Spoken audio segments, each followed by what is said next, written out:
Welcome to Draw Process, a weekly video series where I draw pages of my comic and process about my development. I'm Ike, and this is First Sun and Sword, Episode 2, page 82. We are getting close to the end.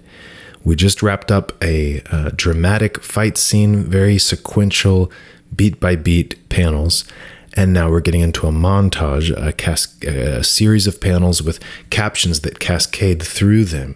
These captions are the word balloons, the disembodied voice of the captain, expressing himself. We just saw him in the last page saluting them, looking very emotional, as if he's ready to speak. You know, all eyes on him, attention is on him. This is his voice, and we're hearing him express and explain.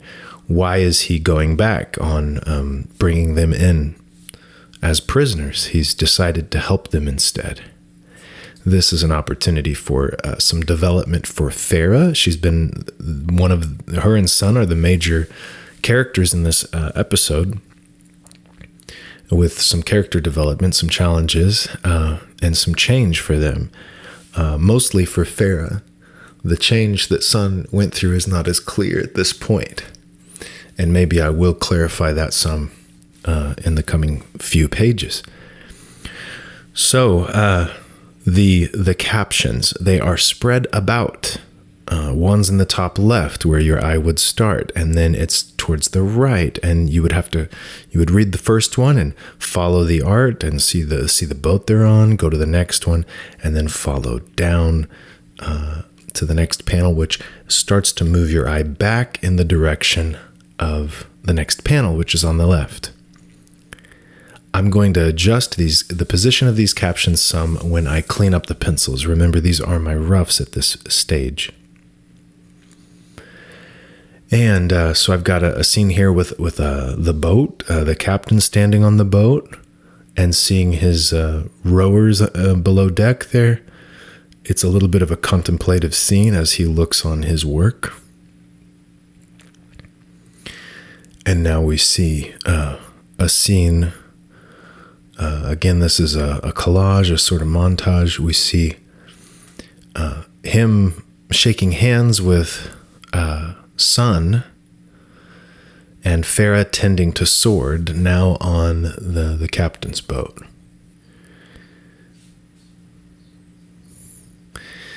And I squeezed everyone into this scene. We've got a lot of overlapping figures.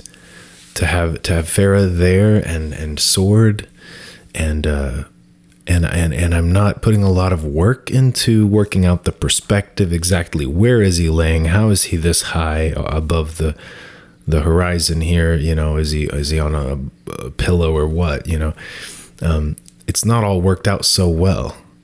But it's good enough. I can just throw in and collage these elements together of these four figures, overlap them. So there's clearly the interaction with the two in the background and then the two more in the foreground. There is no caption at the top of this panel. I've got her arm extending into the other panel next to it, so that when you read that one, just let her arm cut into it and bring you into this next little scene. Now this caption, I was toying with how far below the panel it could go, sort of let it go into the next panel. But the one I did above, I'm not going to leave that way. I drew the panel, I drew the caption where it's overlapping the panels below to really bring your eye down into it. But then when I divided that next row into two panels, it is odd that that caption is mostly in the panel you're not supposed to read next. So I'm going to change that one. Now we have three tall panels and narrow, three in a row here. The boat is approaching land, nice and hilly, clearly a house or a structure there that they're heading towards. The caption above, it doesn't require a wide panel, but the height is nice. It makes it feel more expansive. It gives me room for these captions. So they are approaching their destination by the end of this page.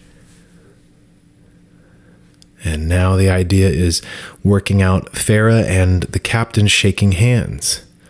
So how can I show in this nice long narrow panel, show the handshake and show over the shoulder shot of the captain looking at her. Now, again, this is a little bit cheating. I started with her arm going into the handshake, and I started building on top. And then as I finished drawing it, I cut some corners. And is it acceptable? Only I can decide. Is it okay the way I cut the corners? The corners I cut here is that she's not very much drawn in perspective. So where is she standing on the boat, and where's the perspective? If he's below her in this fashion, then we have a pretty high horizon line, and that means that her body is drawn in perspective to that vanishing point as well, to that horizon line. So you would expect something a little different than what I drew here, but it works enough. And you'll see that I chose to work with what I had laid down in the initial drawing and not erase. Now, I was thinking that at the time. Like, even when it happened, I'm thinking, okay, this could have been better. But instead of erasing, I'm trying to tell myself, okay, can I lay this down good enough in my first pass? It's like, can I do public speaking well enough that I can speak and not have to do it 100 times, not do it again? This is more like public speaking than a written book. You want to get good at speaking extemporaneously, so I need to draw and bring things to life extemporaneously. So I'm trying not to double back too much, so I intentionally chose to ignore that feeling of reworking it. That is a dangerous thing when you're new, especially when you're new at drawing, and you get the feeling that you are cutting a corner. Cutting corners means you missed a learning opportunity. But for me, I know that I can draw it better if I went back. I just chose not to.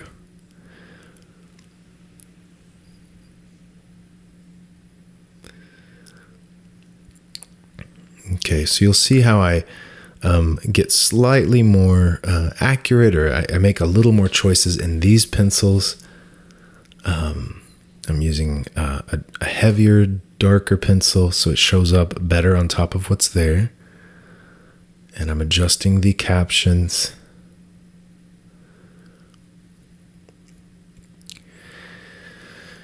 Yeah. This figure, there's changes in the size of his head. He's leaning forward more in this drawing. There's a lot of little decisions to make in this first pencils to second layer.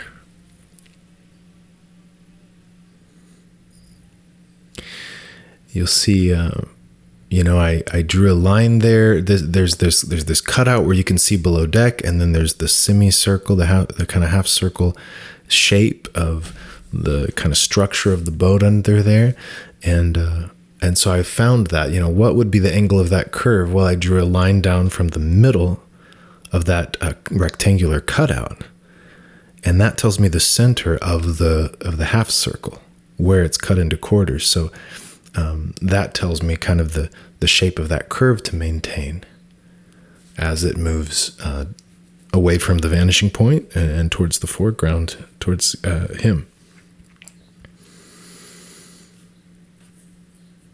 You'll see that drawing his face here, it's at a challenging angle, and so I worked structurally quite a bit. I started with the shape of the skull.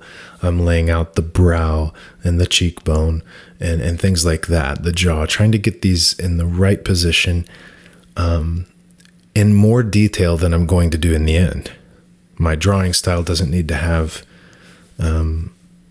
perfect outlines of every part of the structure, because you may not see that. I don't need to highlight those in my final lines. but I needed to build the structure. Because if I just draw cartooning, if I just go freehand with things that are at a challenging angle, it might lose its structure. So there are moments that I decide or feel that I need to go ahead and work out a little more structure. And the better I get, the faster I get at working out the structure, and especially deciding when I need it. The knowing or just choosing when you need to do more drawing before you can ink, or more structure or perspective work before you go for it. That's not just about efficiency. It's going to affect your style, and it definitely affects efficiency. But it affects your style and the flow of your energy. You have limited energy to spend when you sit down to draw. And so do you want to, spend... It's not because you're going to have to stand up in 2 hours or 4 hours. It's not that you run out of energy in that sense, but there's only so many things you can pay attention to at a time, focus on, that you're choosing where to allocate it. And so, yeah, too much focus on the details, the structure, then you might not be reflecting on the whole, on the effect of it, or on the acting and the expressing of the characters, or on the big picture. Anything big picture versus small, left brain versus right brain stuff. And you'll see I'm reworking her structure. And now you'll see she is more in perspective. The horizon being above her, we're seeing more of the top of her head, the top of her collarbone, and so on. And so that's a decent correction we have here. It's slightly improved here. Originally, I had her holding the spear. I decided not to bother with that. There's no reason for that to need to be there in this shot.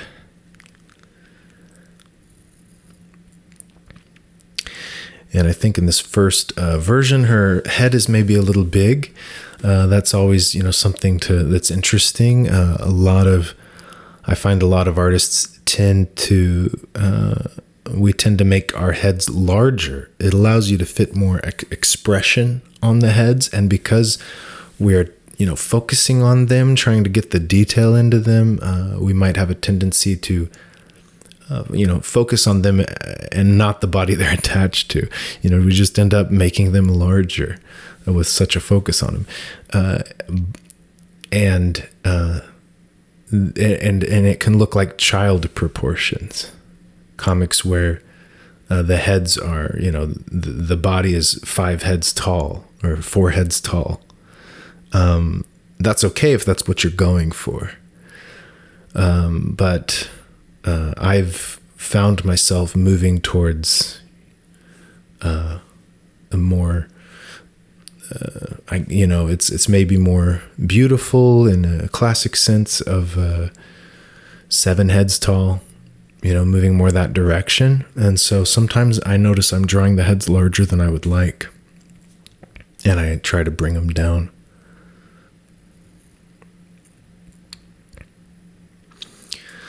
There's also the way that Sun's head is of child proportions, and I want to capture, big eyes and a round head, and just like all cartoons, cartooning, anime, drawings, whatever, the character with the round head, big eyes, they tend to have a bigger head.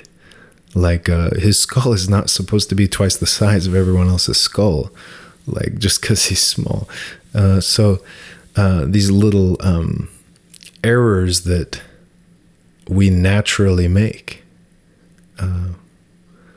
It's just something about the way we're wired, by what we're focusing on, or the challenges of the particular task. If you're trying to make big eyes and round head, you tend to draw it larger to accommodate the roundness or the bigness of the eyes. And this is about know thyself. Know that you will tend to do that. And so when it comes to what am I paying attention to when I'm drawing, it has to do with self-knowledge. And that's what you gain with experience. Is like what error am I likely to make? Where am I tending to? Where would I tend towards that isn't that's going to go against the goal here? So a lot of development is in that regard.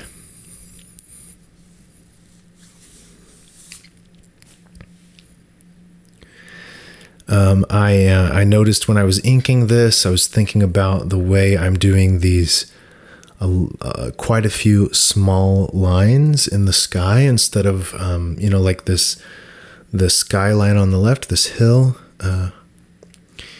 It's like a pretty smooth, solid line. But then with the skies, some of these lines are pretty wobbly and broken, and they have some personality. But then a few others, they're very smooth and a little maybe too perfect. They lack character because they're just a line.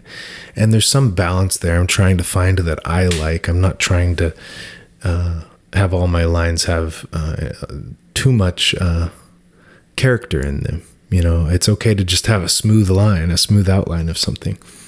It's simpler, it's drawn faster as well.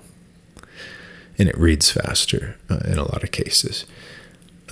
So I noticed I was doing that and thinking about, how do I want to do that? Same with the hatching lines, I keep thinking, do I want, how can I do this where I indicate what's in shadow, but also form? I did that on his arm and back there, his tricep area and shoulder blade area, in the back of his neck and head. And then how to do these hatching lines? Like, are they just layered however I feel, randomly, or and how long are the lines and at what angle? Because I can change the angle, like right here. Things tend to have the 30 to 60 degree angle to them because I'm right-handed. That's the angle that I can easily move my pen. But I can rotate my arm and go horizontal with the lines. I could rotate a bit and go vertical. Yeah, and here, drawing this arm, I noticed, okay, I'm putting some shading on it to add form. This also makes her seem darker because her skin tone is darker. So it's adding kind of a sense of a darker mid-tone by the way I hatched in the arm. But also, the way I'm outlining the arm, there's a little time given to indicate different muscle groups, different things. Even the way the bicep, the way the pec is attaching and there's things accentuated there. The collarbone. I'm adding a little bit of details. Instead of letting my pen move really quickly and just turn the arm into just all one line, I'm taking a little time, to throw in a bit of the details. And it didn't take much time. And I think that I like that. I think that's something I want to keep doing, is like, I'm not looking to speed up by removing these details. But something I am more comfortable doing is speeding up by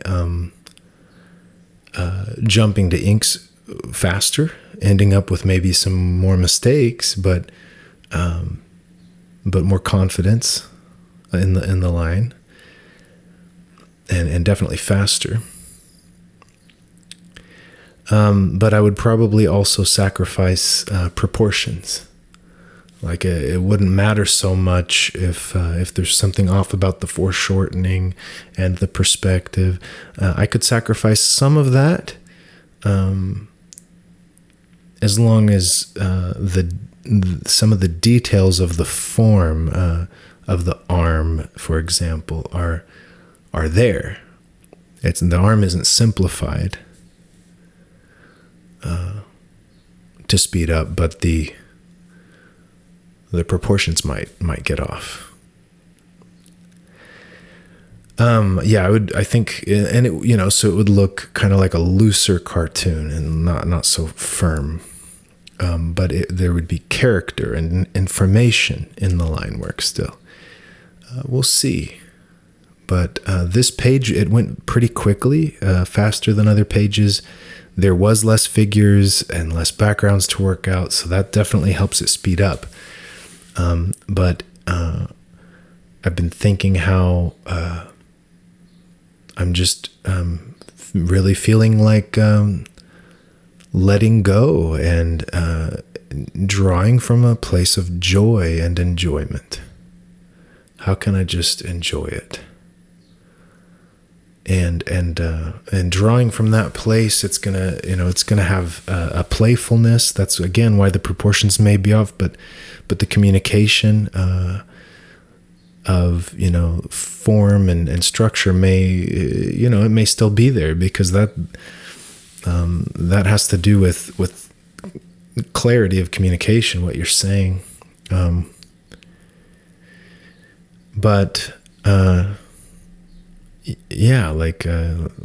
that gonna affect how it looks? I guess I'm less concerned with that. I really am just thinking, how do I want to spend my life and my time? If I can sit and see this as a fun, playful thing to do. I have emotions to communicate, story to convey. That's the stuff that, even if it's, not a fun, happy emotion, just something to enjoy and doing. Like when I pull out the guitar and I just play a bit, and it just feels good to embody that feeling, the feeling of the whatever music you're playing. It's meant to be done in the moment. I'm not supposed to draw these pages as an assembly line work or for someone else to feel later. I should feel it when I draw it. And that's why I move towards efficiency and speed. I've said things like this before. I really want to move more and more that direction, because I want this to be a performance. I want to feel it. And when the story and the emotion is, I'm saying things that are experienced by the reader in seconds, the emotion I'm trying to convey, they're going to experience over 5 minutes, but I'm spending 5 months, something like that, to generate it. To generate that feeling. Well, how can I sit in that feeling for 5 months? How am I embodying that? How am I? There's something so disconnected between what I'm doing and what I'm trying to convey to the reader that I might lose it. I might lose I'm not holding that feeling for myself that I'm trying to convey. But if I get faster, then I can. I'm getting closer to the attention on the things that I'm trying to convey. Like what's occurring with a character over 2 pages emotionally. If I can sit and do that in 3 hours in one go, then that helps me be able to feel it.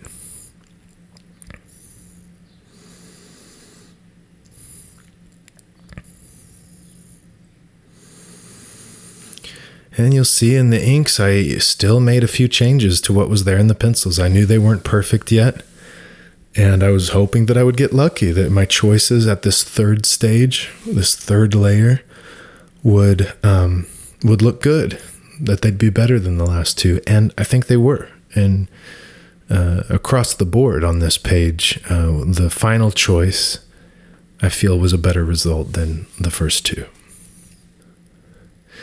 This final stuff is just adding in a little more weight, extra blacks in certain spots, mainly on Sword's head there, on his beard and hair. Help him have contrast and pop off of the background elements. The line work on the captain behind Sword in that third panel, there's a way that it just disappears. The lines don't complete all the way down into his face, into his nose and mouth area. I left it open to create a sense of gap and space. I find that reality feels that way too. That when you look at things in real life, that you got a foreground and a background element, something close to you and then something further away that touches it, on a visual plane, but is, behind it. There's a way that, it can feel like the detail is blurred on the thing in the background that's out of focus at that point. I think part of that is the fact that we have two eyes. We see things from two angles, and so it does create a sort of cutout effect. It's how we can tell things are three-dimensional. This little cutout effect is actually that little area in which my ink lines are broken. That'd be one way of thinking of it. Lots of captions and word balloons. Chose to set it up in this fashion. You can see that last panel, it's almost like two separate panels. Farah talking in the top part and the captain in the bottom. But I don't need to separate it with a panel border. I can just fit them both into one panel. And there it is, a nice kind of montage, and it gives us a sense of movement. So we've got the big boat, and then we move to the small boat from the first panel to the fourth panel. So the boat repeats there, the captain's repeating down, and we introduce Farah before we introduce her in the bottom panels. We see her in the third panel. And so I felt like this page had a nice repetition to it. It's not simply a collage of images that are unrelated. They're not in real-time sequence, but there's enough repetition that they really do feel like they're grouped together and belong together. And that's it for this week. Be the practice of your art. I will keep doing my best to do that with my practice and sharing it with you here. See you next week.